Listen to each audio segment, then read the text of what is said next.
50. Wait, 50? 50. Got to turn the volume down on the old headset there. Live streaming to you 50 days in a row. Tweaked my setup a little bit, so I'm a little discombobulated. I keep thinking of thumbnails. When I do something, I'm like, that's a good thumbnail, or that's a good TikTok clip. Oh, right. Let me go ahead and pull up the thing here. Pull up the old live stream here. All right. Got this pulled up. Feel free to drop any questions or comments in the chat. First up, I have some very exciting news. I've got a swag bag. Boom! Magezine, baby. We got Magezines. I actually got 3 Magezines. Very excited. Check that bad boy out. Look how fresh that is. Big shout out to the Magezine team for sending this over.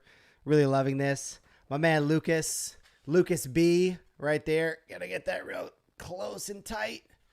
Putting this together. Really cool. It feels good. It just feels good to have this in my hands. I actually did a thing recently on the Amazon catalog, print catalog. There's something awesome about actual print, physical things. In this digital world that we live in, there's something really cool about physical print stuff.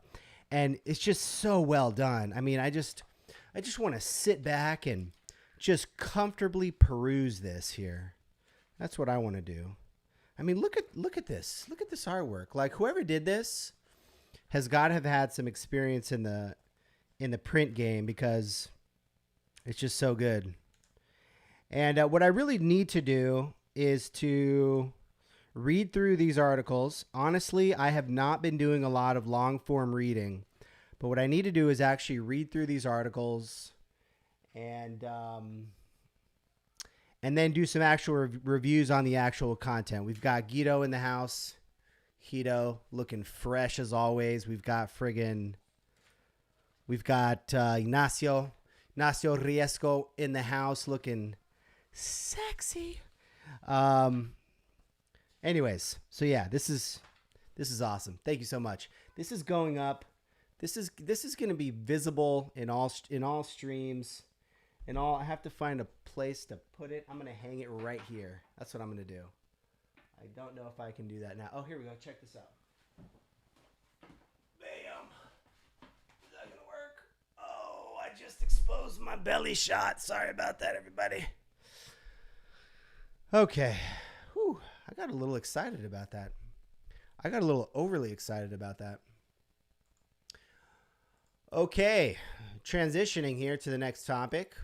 Moving over to my screen share. See if I can lean back a little bit here. See if I can. Well, the lighting's much better if I sit up.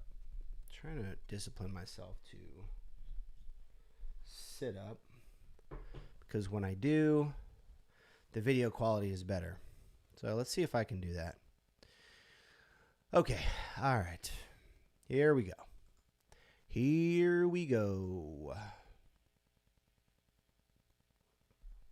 I'm going to put this down here so I can actually see it. Here we go. I'm getting hot. So I'm just going to turn the fan on for like a quick minute. Got so excited that I got a little bit hot. Oh, darn. Why am I logged in? Am I in the wrong tab? Ooh, I am in the wrong tab. That is not good. Let me see if I can change this on the fly, because I have a very specific protocol for my screen share, just to avoid sharing anything I don't want to share. Nice. There we go.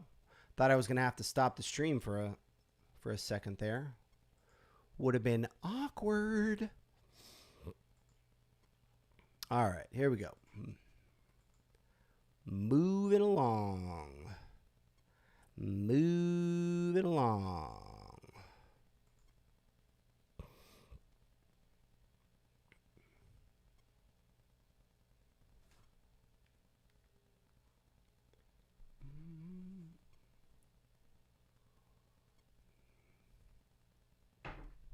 So this is really cool. Basecamp launched Basecamp Personal, completely free version of the Basecamp designed with freelancers, students, families, and personal projects in mind. Use it for hobbies, weddings, small events, side projects, volunteer gigs, etc. It's interesting. I saw recently that Basecamp hired their first marketing, first director of marketing, which was like a new hire for them. And I heard that on their podcast, and kind of their decision process around it was really interesting. I just love everything Basecamp does as a company. And I think up until now, they haven't had a free plan, which I think is smart, for more of a bootstrapped company, because you can put a lot of costs into those free plans. And so I think it's smart to just go with a paid plan in a lot of scenarios. But as they're thinking about how to grow and expand, it seems to me like this was one of their approaches to growth, to offer a free tier to get more people using the product, and then hopefully, and I don't know if that's the primary purpose of this is a marketing channel, or if it's just that they wanted to give people access to a free product for things, just to sort of put that out into the world. So I'm not entirely sure, but that was kind of my initial assumption, was that it was a marketing channel, which I think is really smart and really cool. Maybe I'll start playing around with it for some of my own stuff, actually. So that's it on that.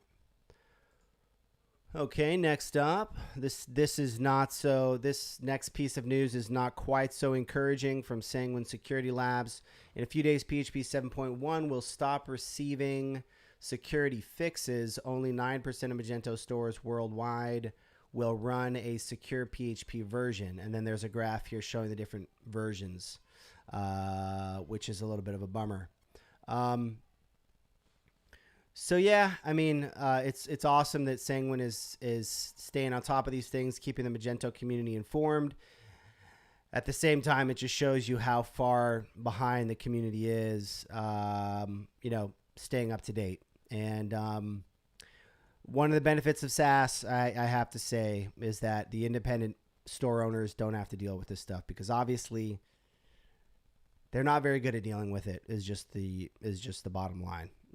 And it's a hard thing to do. It's a hard thing to do for a merchant to stay on top of. It's expensive, and so So hopefully, I don't know. I don't know what the resolution is here. I mean, good Lord, 9% of stores running a secure PHP version. I mean,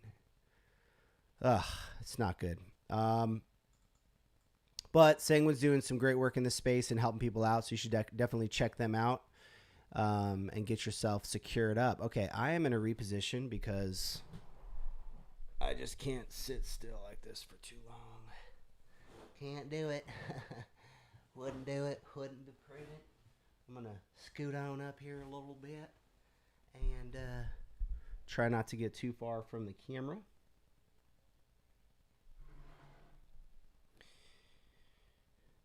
Much better. Much better. What's I going to do? Oh, yeah, I was going to pull this up. Much better. All right. That's not too bad. Pretty decent lighting still.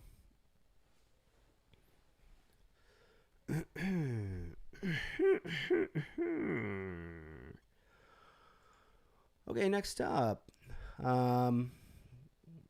Topic of social media usernames. This is funny because this is something I've been thinking about, because I recently set up a couple of different Twitter accounts, Instagram accounts, and it's crazy how so many Instagram handles are taken. Like, I try to create a variation on several different names for my for this one account I was creating, and it blew my mind like how many accounts we're taking.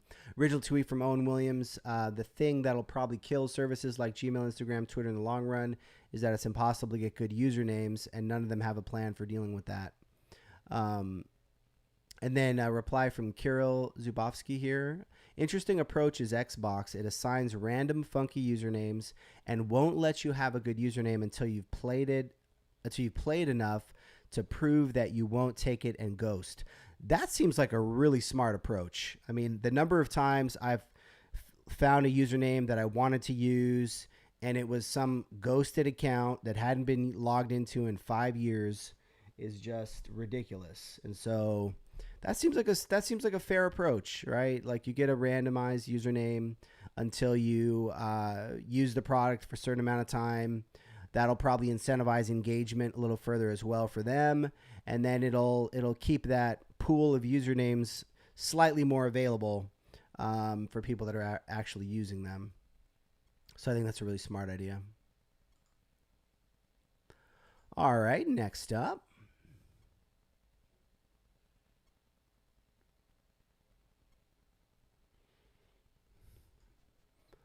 Waiting for the page to load here. Okay, this is a post on Indie Hackers, low code platform for tech enthusiasts. Launch. What do you think about it? It's called Generato. Excuse me.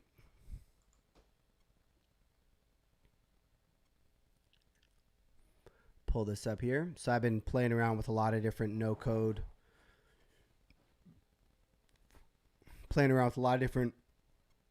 No-code tools and whatnot. So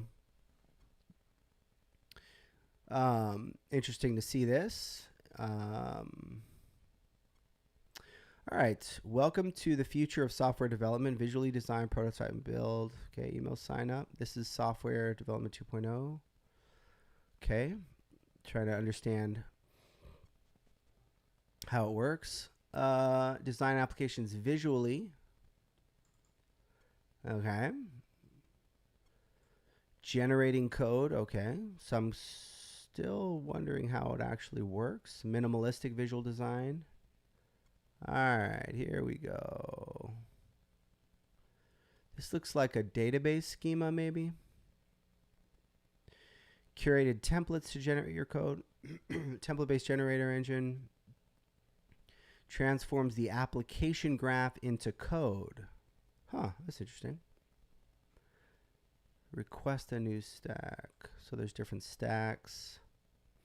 You can add manually edited source code. So it sounds like there's a lot of flexibility there. That's the appeal of low code versus no code, is you can get in and drop some code in if you need to do something. Minimize. Okay, so we can actually try it. When will it be available? Okay, so it looks like it's available. Or maybe you have to request access. I guess you have to request access to it. So a little foggy on exactly what it is. Okay, these are good FAQs, so that helps. So it's a SaaS. It sounds like you have to request access. So I'm not going to actually be able to use the product too much here. I should probably try to get in there, request access, and try to better understand it. Oh, here we go. Use cases. Oh, that's coming soon. Maybe that's not available yet. Why Generato? Maybe this will help a little bit.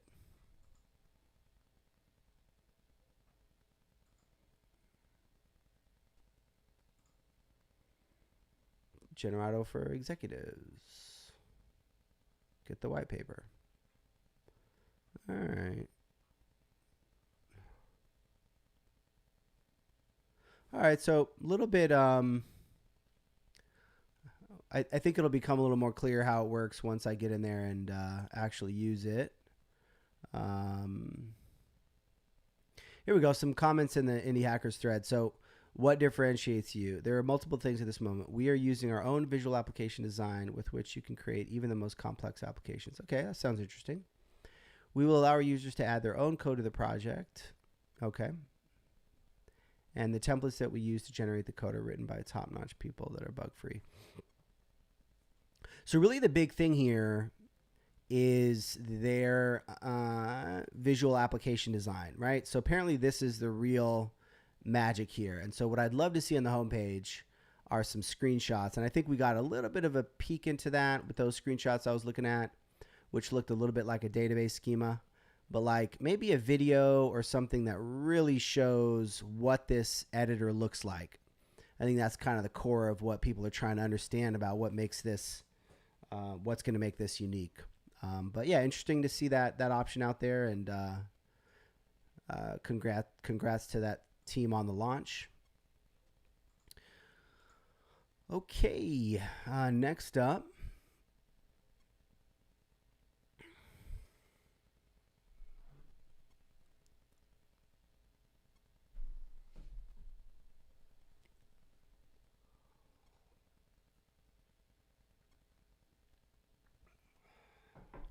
All right, next up, Moki Robot, Lego compatible screenless coding for ages 3 to 6 on Kickstarter here.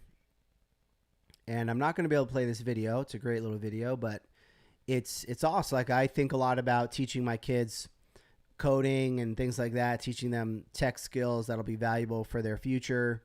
But then, of course, you don't want your kids to be on the screens all the time. We're all already on screens a lot more than we need to be. So anything that can get kids off of screens at this point is a good thing. And so the idea of a screenless, toy or what piece of technology that teaches them, here we go, programming. So I'm assuming they set up, you got this board here, and I'm assuming that like you set up rules for things, like you set up rules for what makes the bear move where, and here we go. So there's a robot, hands-on physical code that tells Moki what to do. So you got these little blocks, and then the blocks tell it what to do, and you got this little board, so you can compose these little blocks together to make the robot do different things. Really neat, really cool. This is something I should definitely check out for my kids. And it's a Kickstarter, so I guess it's went way past its goal, so that's cool. I should probably back this so that I can check this thing out when it's ready. All right, that's that. Next up, all right, pivoting to a bit more of serious subject matter here. Had a great podcast last night with for Mage Talk with Philip and Rebecca.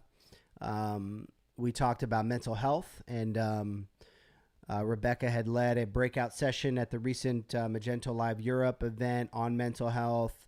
And so we were just talking about that, talking about, some of the issues that people in our community face around mental health, how to deal with them. And a lot of people chimed in the chat and on Twitter, just being really transparent and vulnerable with some of their struggles. And it was really kind of beautiful to see. I think Willem was actually involved in the breakout session itself at MLAU, and he replied, "Here's a thread on my thoughts on mental health that I wrote up after the mental health breakout session." And this is the thread here, and he talks about when he quit his Magento agency. Today, it's 2 years ago that I had to quit my Magento agency. That means that I've been battling burnout for almost 3 years. Recovery has been extremely slow, and it still has a large impact on my life and health. Please take care of yourself. Ask for help. Speak up. Rest. Yeah, man. I mean, this is as someone that's been a business owner, have had businesses fail and things like that, and knowing what this feels like to close up a business and to feel that sense of failure. And he goes on here. It often does not feel like it, but there's always a choice. It's so true when you're in the midst of it, whether it's a business you own, whether it's a job you have, whether you're a freelancer and it's a client you have, you kind of feel like there's no choice. You've got to get this thing done. And in the past, you've been able to overcome difficult situations to get things done and to just push through. And so, he says, yes, people will judge you, but that's not worth losing your health over. You do not have to solve every problem. And it's true. We don't want to be judged. We don't want to be seen as failures in a professional context, in any context. And that we can put a lot of pressure on ourselves. And, there's, I don't have the stats in front of me, but there's, suicides amongst startup founders and amongst lots of different types of people. And I think that this is something that probably in the developer community, I don't have stats or anything in front of me, but I feel like this is something that in particular as developers, we probably deal with maybe a little more than others in certain ways and just have to be aware of. Again, just continuing this thread, be gentle for yourself. If you can't take care of yourself, you can take care. I think what he meant to say is if you can't take care of yourself, you can't take care of others. You need to cut yourself some slack. Don't expect others to. And a couple more things in this thread, but just really super vulnerable, super transparent about his situation there. And, on the podcast yesterday, we talked about, it's up on YouTube, but so I'm probably not going to pull it up here, but we talked about, actually, I'm just going to turn the screen share off here and just reposition slightly.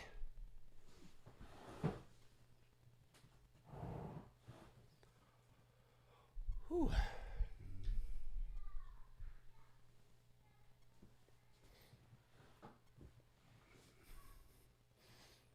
Yeah, so on the podcast yesterday, we talked about a lot of different stuff. We talked about social anxiety at conferences, how to deal with that, feeling isolated, feeling alone, imposter syndrome, and things like that, and just lots of stuff that I think we deal with. And I think this is such a good thing for us to be able to share more with each other. One person shared about a pretty severe mental health issue that somebody in their family has. And I know people in my own life that have some severe mental health issues. And those are things that I don't really talk about publicly. I want to get more comfortable with speaking publicly about some of these things, but some of them are, just difficult to talk about. I know other people who have situations in their life that are pretty heavy in this area. And, I think that we have to be obviously smart about what we share and who we share it with, and having close friends that we can share with and things like that. And I think also a lot of times, I know I've been in scenarios in my own life where I felt like I haven't had anyone to really talk with about certain things. Or maybe there's a couple people you can kind of share with, but you can't really go quite as deep as you need to. And, that's a need. And so we talked about, talking to a therapist and stuff like that. And that's something I've done actually just this year for a couple of months, and it was helpful. It was helpful for me, and I think that that's probably something we should all take a look at, at some point. That's also something that's being talked about a lot more and becoming, I guess, more common, more mainstream, which is cool. It's really just talking to somebody that, is a good listener, and can give you some good advice. And it's funny, the advice that I got was pretty basic. It was like, go hiking, go get out, exercise, spend time with people. And of course there were longer conversations and things like that, but a lot of the advice was pretty straightforward. But just hearing it from another person and having somebody to kind of brain dump on and stuff is really helpful. So anyway, yeah, I just think this is an important topic. And if you're out there and you're struggling, I hope you can find some help and get to a better place, physically and mentally. We also talked about how physical health is such a big component of mental health, and how just regular exercise is so huge and things like that. So definitely something to think about. So anyways, that's all I got. Hope that was helpful. And what day is it? Thursday. Hope you have a great Thursday, and I'll see you tomorrow. And we're going to close out with a little dance, because that's what's up. We're going to close out with a little dance. All right, I'm out.